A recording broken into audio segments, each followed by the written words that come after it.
Halo, selamat datang.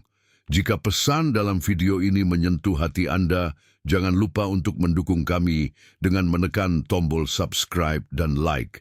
Setiap dukungan Anda membantu kami untuk terus membagikan penghiburan dan pencerahan ini. Terima kasih. Pernahkah hati Anda terluka karena diperlakukan seolah tidak ada harganya? Disingkirkan, diabaikan, atau dicemooh oleh seseorang yang Anda percayai? Rasanya seperti ditikam di tempat yang paling lembut. Dalam kepedihan itu, seringkali muncul pertanyaan yang menggumpal. Tuhan, apa Engkau tidak melihat ini? Apakah Engkau peduli? Sahabat, izinkan saya menyampaikan suatu kebenaran yang mendalam. Allah melihat segalanya. Tidak ada satu kata pedih, satu tindakan merendahkan, atau satu air mata yang jatuh di kesunyian malam yang luput dari pandangannya. Penghinaan yang Anda alami, itu bukanlah kecelakaan nasib yang tanpa makna. Dalam rencananya yang lebih besar, hal itu seringkali berfungsi sebagai saringan ilahi. Bayangkan Yesus dan Yudas Iskariot. Yudas adalah bagian dari lingkaran dalamnya. Mereka makan bersama, berdoa bersama, mendengarkan pengajaran yang sama. Tetapi di balik semua itu, di hati Yudas tersimpan niat pengkhianatan. Apakah Yesus tidak tahu? Tentu dia tahu. Namun, dia membiarkannya tetap berada di sana hingga momen yang ditetapkan. Mengapa? Karena bahkan pengkhianatan itu pun memiliki tujuan dalam rencana keselamatan Allah. Bukan berarti Allah menyukai pengkhianatan, tetapi Dia memiliki kedaulatan untuk mengubahnya menjadi kebaikan. Demikian pula dalam hidup kita. Kadang Allah mengizinkan seseorang memperlakukan kita dengan buruk, bukan karena dia lalai, tetapi karena dia sedang membongkar isi hati yang sebenarnya. Penghinaan itu seperti cahaya terang yang tiba-tiba menyoroti niat tersembunyi, loyalitas palsu, atau kebaikan yang berkedok. Ini menyakitkan, sangat menyakitkan. Tetapi lewat rasa sakit ini, Allah sedang menunjukkan dengan jelas. Lihatlah, ini siapa dia sebenarnya. Aku sedang membebaskanmu dari sesuatu yang akan menyakitimu lebih dalam di kemudian hari. Penghinaan itu seperti angin kencang yang menguji kekuatan sebuah bangunan. Yang palsu akan roboh, yang kokoh akan bertahan. Allah sedang menyaring orang-orang di sekitar Anda.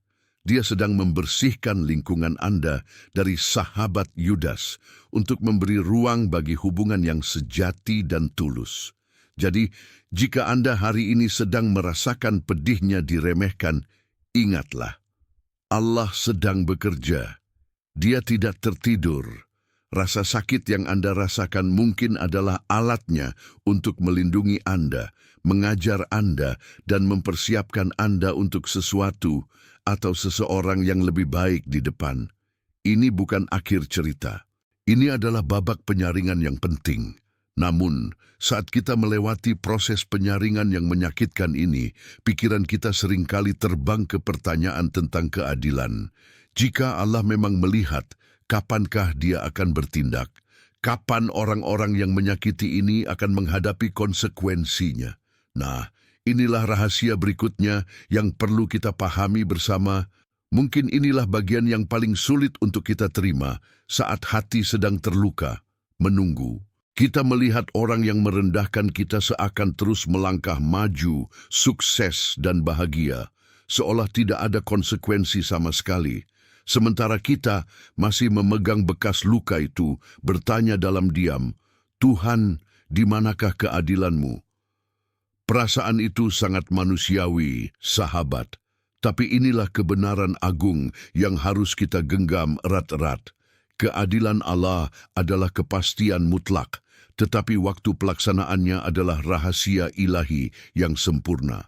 Alkitab dengan tegas menyatakan, pembalasan itu adalah hakku. Aku yang akan menuntut pembalasan itu, firman Tuhan. Roma 12:19.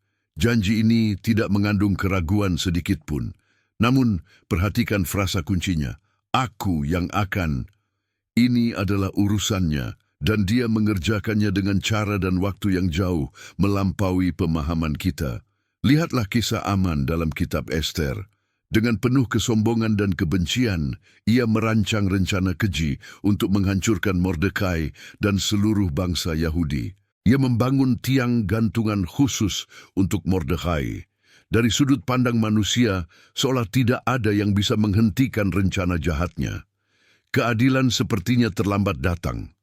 Namun, apa yang terjadi? Justru pada puncak keangkuhannya, ketika ia merasa paling berkuasa dan paling dekat dengan kemenangan, keadilan Allah turun dengan presisi yang mematikan. Tiang gantungan yang ia buat untuk orang lain justru menjadi alat kematiannya sendiri. Keadilan tidak datang saat ia pertama kali merencanakan kejahatan, tetapi datang tepat pada detik di mana kejatuhannya akan paling berarti dan tak terbantahkan. Allah tidak terburu-buru seperti kita. Dia memiliki sebuah kesabaran yang strategis. Dalam kitab Pengkhotbah dikatakan, karena hukuman terhadap perbuatan jahat tidak segera dilaksanakan, maka hati manusia penuh niat untuk berbuat jahat. Pengkhotbah 8:11. Maksudnya keterlambatan yang tampak ini justru menguji dan menyatakan isi hati sesungguhnya. Bagi sebagian orang, jeda waktu ini adalah kesempatan untuk bertobat. Bagi yang lain, ini adalah ruang bagi kesombongan mereka untuk tumbuh subur hingga mencapai puncaknya. Dan saat itulah kejatuhan terjadi. Ingat Firaun, setiap tulah adalah peringatan, setiap mukjizat adalah kesempatan untuk berubah. Tetapi Allah mengeraskan hatinya. Keluaran 9:12, membiarkan kesombongannya memuncak. Mengapa? Supaya ketika keadilan akhirnya ditegakkan dengan terbelahnya Laut Merah dan tenggelamnya bala tentaranya, tidak ada keraguan sedikitpun tentang siapa yang berkuasa. Kemenangan Allah menjadi sempurna dan tak terbantahkan. Jadi sahabat, jika hari ini Anda melihat mereka yang menghina Anda seakan hidup tanpa beban, janganlah cepat berkecil hati. Jangan mengira Tuhan sedang tidur atau tidak peduli. Apa yang dunia sebut keberuntungan atau kebal hukum, Alkitab sebut sebagai kesabaran ilahi. Allah sedang memberikan waktu, dan dalam waktu yang tampak sunyi itu, Dia sedang menyusun segala sesuatu dengan teliti. Seperti seorang ahli strategi ulung, Dia menunggu momen yang paling tepat, di mana keadilannya akan menghasilkan dampak yang paling dahsyat, tidak hanya sebagai hukuman, tetapi juga sebagai pelajaran dan pernyataan kuasanya bagi semua yang menyaksikannya. Kepercayaan kita diuji di sini. Bisakah kita mempercayai kebaikan dan kebijaksanaannya, meski mata jasmani kita belum melihat tindakannya? Iman berkata, "Ya, aku percaya. Aku akan menyerahkan jam pengadilanku ke dalam tangannya yang kekal dan sempurna." Lalu, mengapa orang-orang itu bisa begitu tega, merendahkan dan menyakiti? Seringkali akar dari semuanya adalah satu sifat yang sama, yang sejak awal telah menjadi biang kehancuran. Sifat inilah yang pada akhirnya akan menarik mereka menuju titik jatuhnya. Akar dari hampir setiap tindakan merendahkan orang lain, sahabat, bukanlah kebetulan atau sekadar perbedaan pendapat. Melihat lebih dalam, kita akan menemukan benih yang sama yang telah merusak sejak awal sejarah. Kesombongan. Inilah penyakit hati yang membuat seseorang merasa lebih tinggi, lebih berhak, dan lebih penting daripada orang lain. Ini adalah kaca pembesar yang mendistorsi pandangan, membuat mereka memandang rendah apa dan siapa yang telah Allah tempatkan di dekat mereka. Billy Graham dengan bijaksana sering mengingatkan bahwa kesombongan adalah dosa pertama. Dosa yang mengubah Lucifer yang elok menjadi Satan, si penentang. Pola yang sama terulang sepanjang catatan manusia. Kesombonganlah yang membuat Saul memburu Daud tanpa henti. Kesombonganlah yang membuat Petrus menyangkal Yesus. Dan kesombongan pula lah yang hari ini menggerakkan seseorang untuk memperlakukan Anda seolah-olah Anda tidak bernilai. Allah memiliki respons yang sangat jelas terhadap kesombongan ini. Firman-Nya tegas, "Setiap orang yang meninggikan diri akan direndahkan, dan barang siapa merendahkan diri akan ditinggikan." Lukas 14:11. Ini bukan sekadar nasihat baik. Ini adalah hukum rohani yang sepadan dengan hukum gravitasi. Tidak ada pengecualian. Mari kita renungkan contoh yang begitu gamblang. Raja Nebukadnezar berdiri di balkoni istana megahnya, memandang kerajaan Babel yang perkasa. Ia memuji dirinya sendiri. Bukankah ini Babel yang besar itu, yang telah kudirikan sebagai kerajaan dengan kekuatan kuasaku dan untuk kemuliaan kebesaranku? Daniel 4:30. Kata-katanya dipenuhi kata aku dan milikku. Dalam puncak keangkuhannya itu, dalam sekejap, hukuman turun. Akal sehatnya dicabut. Ia diusir dari peradaban dan hidup seperti binatang di padang, makan rumput. Kesombongan yang membawanya ke puncak menjadi alasan kejatuhannya yang paling dalam. Ia hanya pulih ketika matanya terangkat kepada Tuhan dan mengakui kedaulatannya. Atau lihatlah Haman tadi, kesombongannya membutakan mata. Ia tidak bisa menahan amarahnya hanya karena satu orang, Mordekai, tidak mau sujud menyembahnya. Penghinaan yang ia rasakan, padahal ia sendiri yang menghina, membuatnya merancang pembunuhan massal. Pada akhirnya, ia digantung di tiang gantungan yang ia siapkan untuk orang lain. Kesombongannya menguburnya sendiri. Inilah pola ilahi yang tak terelakkan. Menara kesombongan selalu dibangun di atas tanah yang rapuh. Allah membiarkan menara itu dibangun, bahkan terkadang seolah memberkati proses pembangunannya. Mereka yang sombong akan merasa aman, dikelilingi kekuasaan, kekayaan, dan pujian. Mereka merasa tidak terkalahkan, namun tepat ketika mereka paling yakin akan kekuatan mereka sendiri, fondasi itu digerogoti. Kejatuhan datang bukan dari luar, tetapi dari kelemahan batin yang diciptakan oleh kesombongan itu sendiri. Mengapa Allah membiarkan proses ini? Untuk menunjukkan baik kepada orang sombong itu maupun kepada semua yang menyaksikan bahwa tidak ada kemuliaan yang abadi selain kemuliaan yang berasal dari Dia. Tidak ada kekuatan yang sejati selain kekuatan yang bersandar padanya. Penghinaan yang mereka tabur adalah bukti bahwa mereka telah melupakan kebenaran mendasar ini. Jadi sahabat, ketika seseorang merendahkan Anda dengan sikap yang angkuh, ingatlah, Anda sedang berhadapan dengan seseorang yang sedang membangun menaranya sendiri. Anda tidak perlu merobohkan menara itu. Biarkan waktu dan hukum rohani yang telah Allah tetapkan yang bekerja. Fokus Anda bukan pada menara kesombongannya, melainkan pada fondasi kerendahan hati Anda sendiri di dalam Tuhan. Karena janji itu bersifat timbal balik, yang meninggikan diri akan direndahkan, tetapi yang merendahkan diri akan ditinggikan. Namun, kejatuhan karena kesombongan bukanlah satu-satunya bentuk keadilan Allah. Terkadang ada hukuman yang lebih halus, namun lebih menusuk daripada kejatuhan yang dramatis sekalipun. Sebuah konsekuensi yang memaksa mereka untuk menyadari, bukan hanya bahwa mereka salah, tetapi betapa berharganya apa yang telah mereka sia-siakan. Ada sebuah kebenaran yang dalam tentang cara Tuhan bekerja. Hukumannya tidak selalu berupa petir yang menyambar atau kejatuhan yang berisik. Terkadang, keadilan ilahi datang dalam bentuk keheningan yang paling menyiksa, keharusan untuk menjadi penonton pasif atas berkat yang pernah mereka remehkan, yang kini berkembang subur tanpa mereka.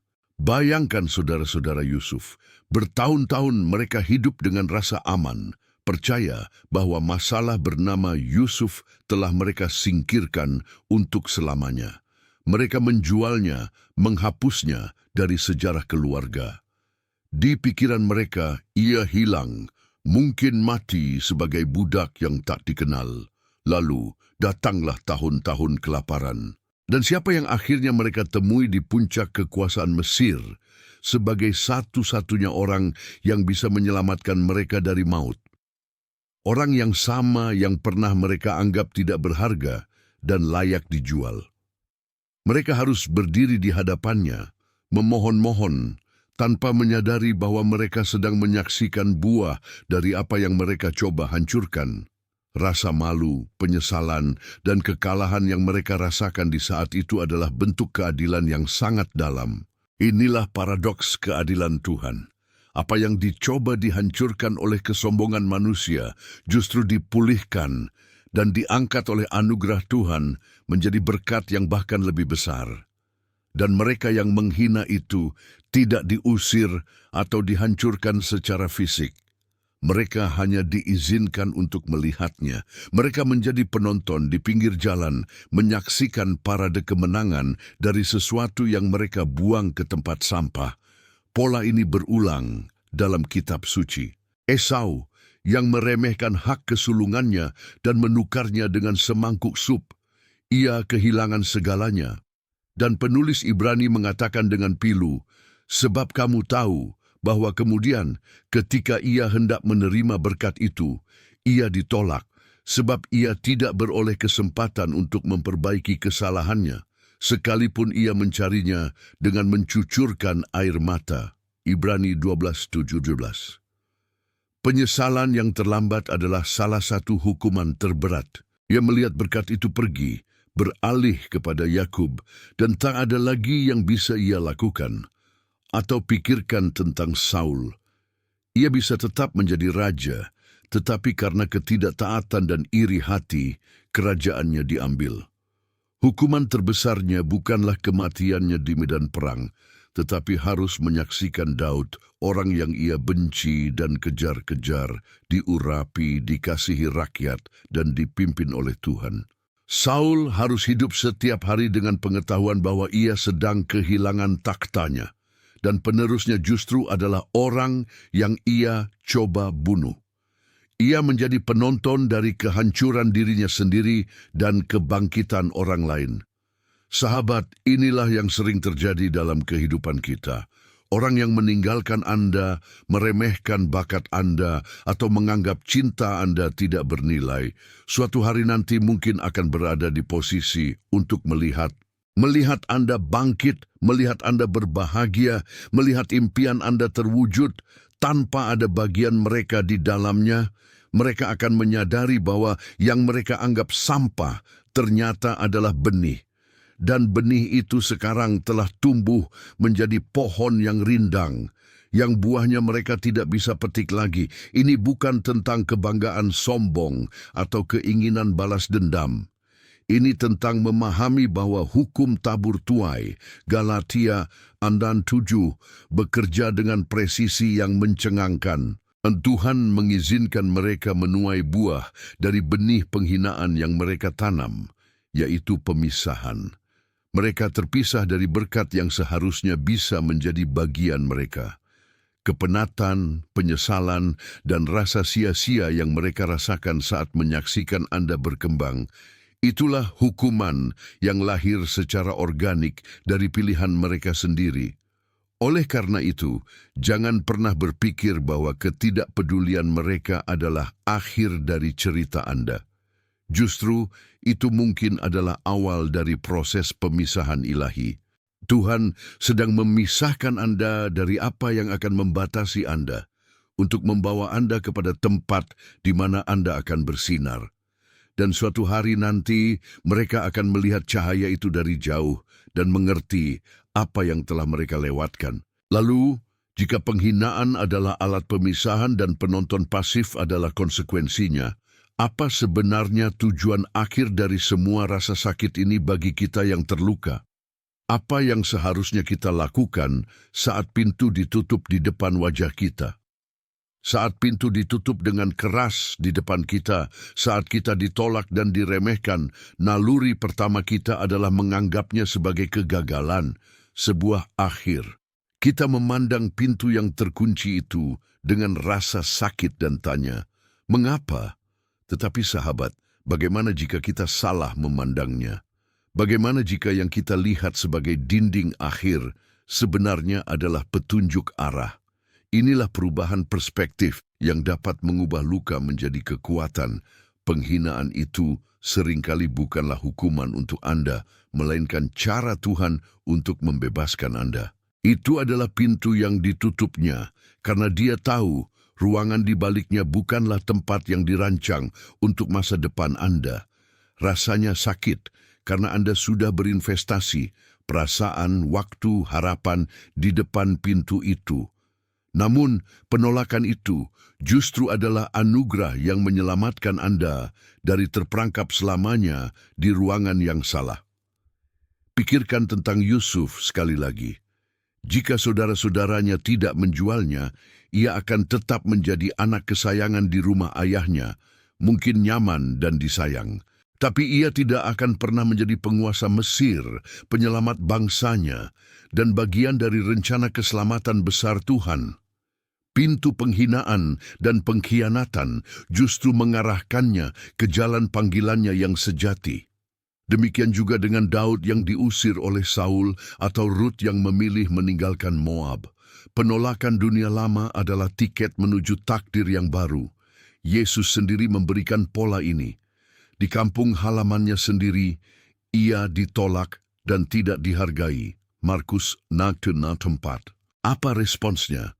Apakah ia berusaha membuktikan diri, memaksa mereka untuk percaya, atau larut dalam kekecewaan? Tidak, ia hanya pergi dari situ dan melanjutkan pelayanannya ke desa-desa lain. Penolakan itu menjadi tanda baginya, bukan di sini, dan ia taat pada petunjuk itu.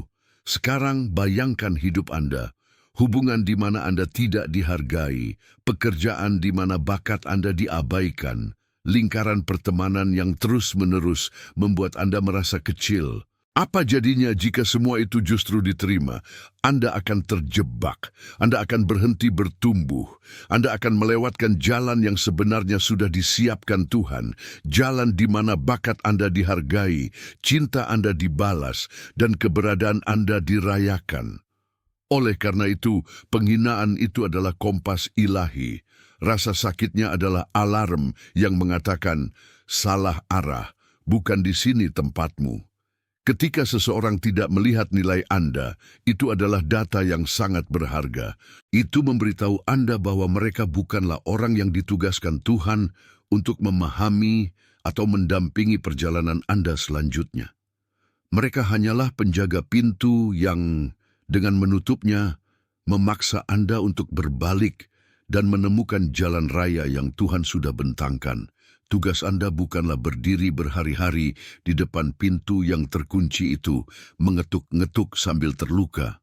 Tugas Anda adalah menguatkan hati, menyembuhkan luka, dan berani melangkah pergi. Untuk percaya bahwa jika satu pintu tertutup, itu karena Tuhan sedang melindungi Anda dari jalan buntu dan membuka jendela atau bahkan pintu besar di tempat lain yang bahkan belum terbayang.